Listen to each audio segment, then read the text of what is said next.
शहर लाहौर अपने दामन में कई तारीखी इमारतें समोए बैठा है। हमें भी आज एक ऐसी इमारत की तलाश है जो 124 साल पुरानी है, जिसे ढूंढना खासा चैलेंज का काम है। कहते हैं कि ये इमारत अपने वक्त की बहुत दिलकश और पुररौनक हुआ करती थी। खैर माल रोड से इसको ढूंढते ढूंढते हम चुबुर्जी तक आ पहुँचे।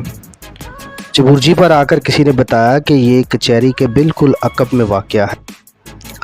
खैर कचहरी के अकब में भी मालूम हुआ कि किसी को इस देव हैकल इमारत के बारे में कुछ नहीं पता। खैर जिससे भी इस ब्रेडलो इमारत के बारे में पूछिए, जवाब की बजाय एक सवालिया निशान उसके चेहरे पर नज़र आता।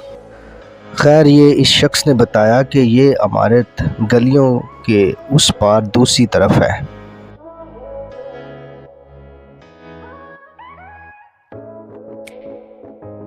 खैर हमें जो जिस तरफ भेजता हम उस तरफ चले जाते। ये इस गली के दूसरी पार यकीन नहीं आता कि इतनी मशहूर इमारत इन गलियों के बीचों बीच में है। खैर ये इमारत वाकई ही इन छोटी और पतली पतली गलियों के पीछे कहीं दूर छुपी हुई थी। उस लड़के के कहने के मुताबिक तो इसी गली के पार इस इमारत को होना चाहिए था। ले जी फाइनली हमने गलियों से होते होते वो दूर इस इमारत को ढूंढ ही निकाला। ये है ब्रेडलो हॉल।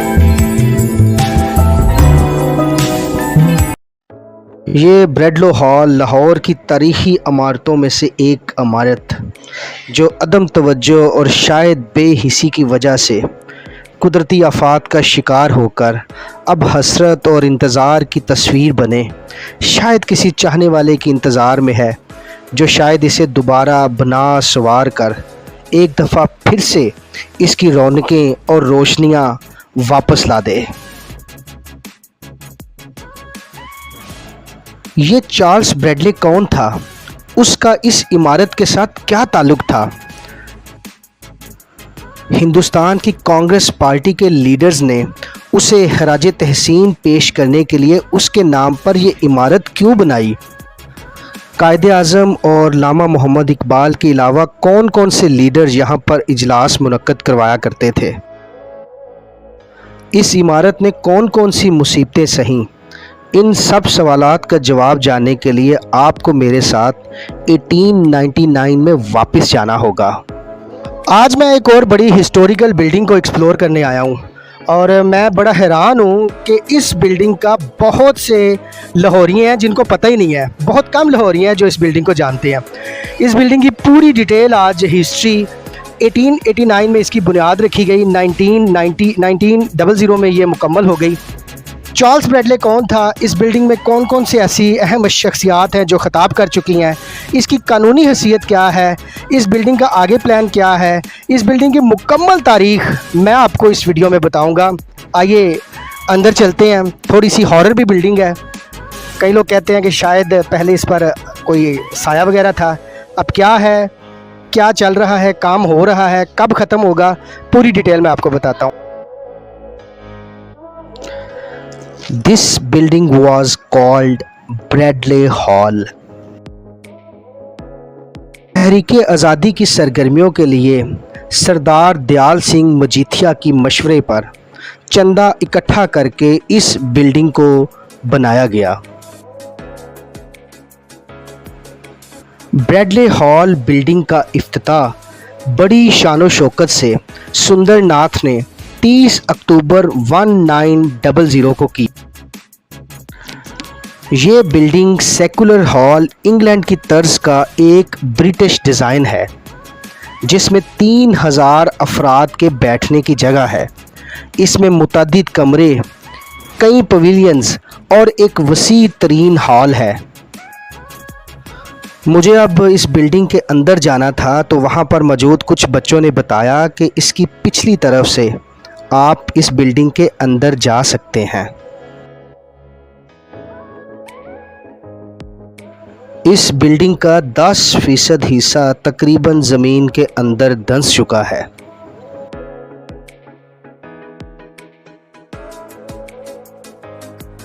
खैर, अंदर के स्याह तारीक मनाज़र काफ़ी भयानक दिखाई दे रहे थे।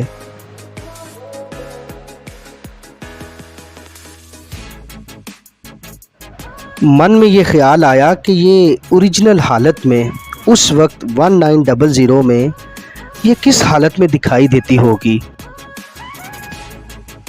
मगर इसके भयानक स्याह कमरों में भी एक अजीब तरह की महक का एहसास हो रहा था। ये इसकी एक बेसमेंट के मनाज़र हैं। किसी ने क्या खूब कहा है कि ज़मीन ज़्यादा से ज़्यादा 100 साल तक मालिक को बर्दाश्त करती है, उसके बाद ये अपना मालिक बदल देती है, लेकिन ये वहीं की वहीं रहती है। ऐसी जगहों पर जाने पर एहसास होता है कि ज़िंदगी हमारी बहुत महदूद है और एक ना एक दिन हमें भी यहाँ से जाना ही है। बस यादें ही बेहतरीन सरमाया होती हैं।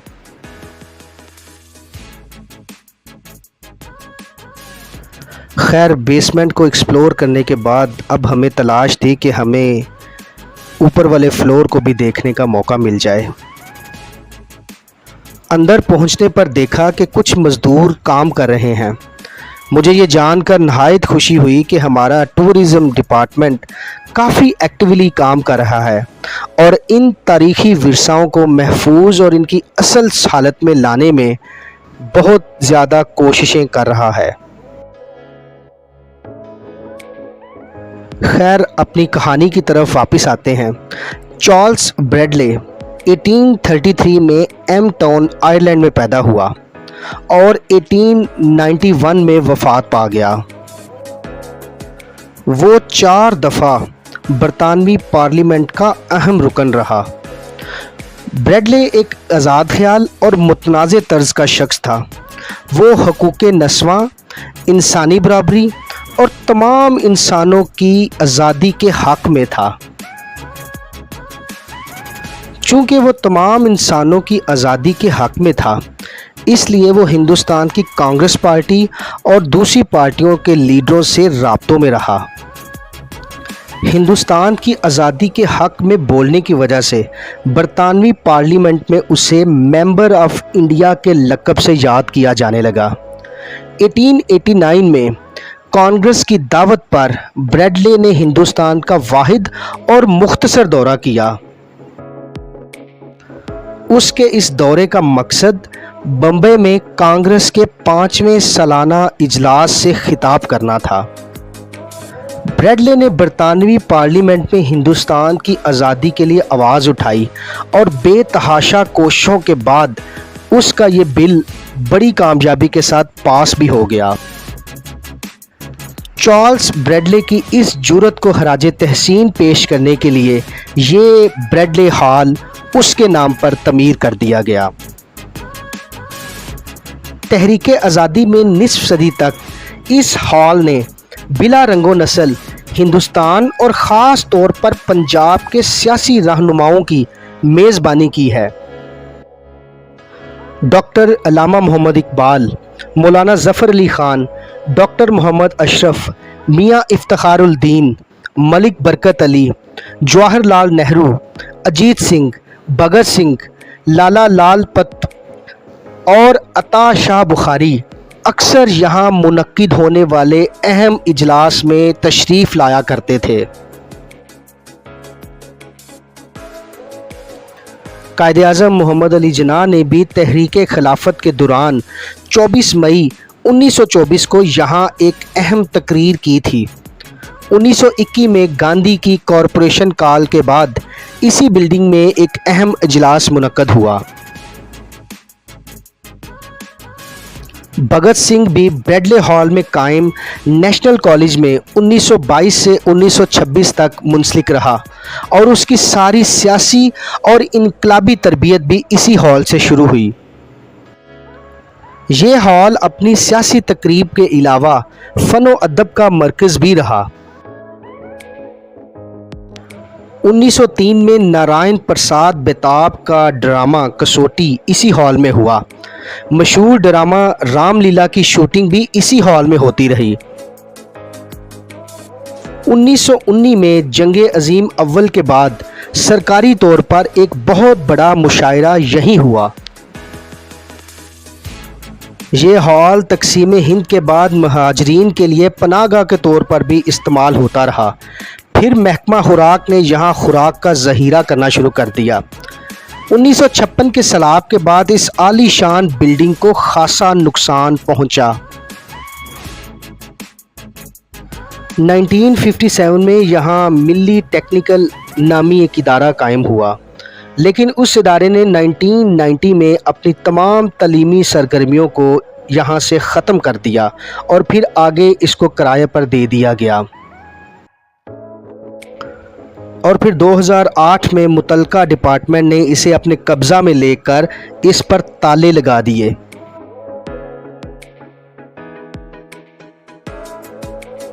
खैर, इस ब्रैडले हॉल ने हिंदुस्तान की आज़ादी में मरकज़ और महवर का किरदार अदा किया। लेकिन अब टूरिज़म डिपार्टमेंट और हुकूमत के दरमियान एक अहम MOU साइन हुआ है, जो अब इसकी बहाली की उम्मीद दिलाता है। ज़मानों की कई मुसीबतें और कुदरती आफात सहने के बावजूद ये हॉल आज भी खस्ता हाल में लेकिन पूरी शान व शौकत के साथ खड़ा है।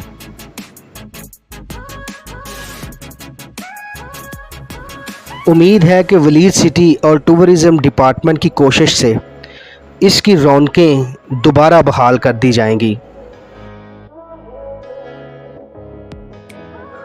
माजी की बेशकीमत और ख़ूबसूरत यादें अपने अंदर समोए ये सुर्ख ईंटों से बनी इमारत अंग्रेज़ तर्ज़ तमीर का एक बेहतरीन नमूना है। एक लंबे अरसे तक खामोश रहने के बाद टूरिज़म डिपार्टमेंट की कोशिश से अब बहुत जल्द ये दोबारा अपनी दिलकशी और पुररौनक होने की वजह से बहुत जल्द पहचाना जाएगा।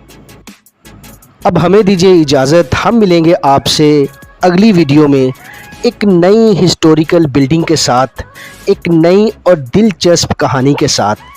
तब तक अपना ख्याल रखें और अगर आपने अभी तक चैनल को सब्सक्राइब नहीं किया तो सब्सक्राइब कर लें और बेल आइकन को भी दबा लें।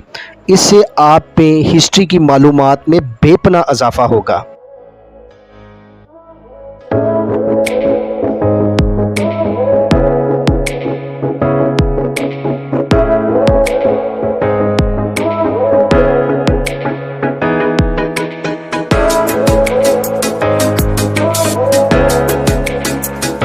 पाकिस्तान में बहुत सी ऐसी तारीख़ी इमारतें थी जो अदम तवज्जो का शिकार थी, लेकिन खुशी की बात यह है कि अब टूरिस्ट डिपार्टमेंट काफ़ी तेज़ी के साथ वर्क कर रहा है और ऐसी चीज़ों को उनकी ओरिजिनल हालत में लाने की कोशिश कर रहा है, जिससे टूरिज़म का रुझान बहुत ज़्यादा बढ़ेगा। हमारे साथ अभी जो यहाँ पर काम कर रहे हैं उनके कॉन्ट्रैक्टर हैं, वो आपको इसके मतलब मुकम्मल डिटेल के साथ और ज़्यादा बताएँगे। ठीक है, ये सर एक हिस्टोरिकल बिल्डिंग है चार्ल्स ब्रैडले हॉल के नाम से, और इस बिल्डिंग की रेनोवेशन काफ़ी मुद्दत के बाद इसको स्टार्ट किया गया। वॉल सिटी लाहौर अथॉरिटी इसको रिप्रेजेंट कर रही है। इसकी कंजर्वेशन का, रिहेबिलिटेशन का जितना वर्क हो रहा है ये वॉल सिटी करवा रही है। और इसके अलावा और भी जितनी भी टूरिस्ट अट्रैक्शन प्लेसेस हैं लाहौर में, लाइक लाहौर फोर्ट और मकबरा जहांगीर, शालीमार गार्डन, इन पे भी वॉल सिटी काफ़ी तेज़ी से तरक्याती काम कर रही है। इवन कि उसको रिकन्जर्व कर लें या रिहेबिलिटेट करें, उसको कर रही है। और इस बिल्डिंग के अकॉर्डिंग इसकी काफ़ी खस्ता हालत थी, जिसको कंजर्वेशन वर्क के थ्रू इसको रिपेयर किया जा रहा है। और मज़ीद इसको करने की कोशिश कर रहे हैं। काफ़ी हद तक इसका काम अमूमन तौर पर हो चुका है और आगे मज़ीद देखेंगे कि जहाँ तक होता है इसको एज सुन एज पॉसिबल इसको कंप्लीट करेंगे। और इसका वुड वर्क और एल्यूमिनेशन वर्क बस पेंडिंग है, बाकी ऑलमोस्ट इसका स्ट्रक्चर कंसोलिडेशन इसकी क्लियर हो चुकी है। और बाकी देखते हैं with the passage of time इसको इंशाल्लाह कोशिश करेंगे जल्द से जल्द इसको कवर करें।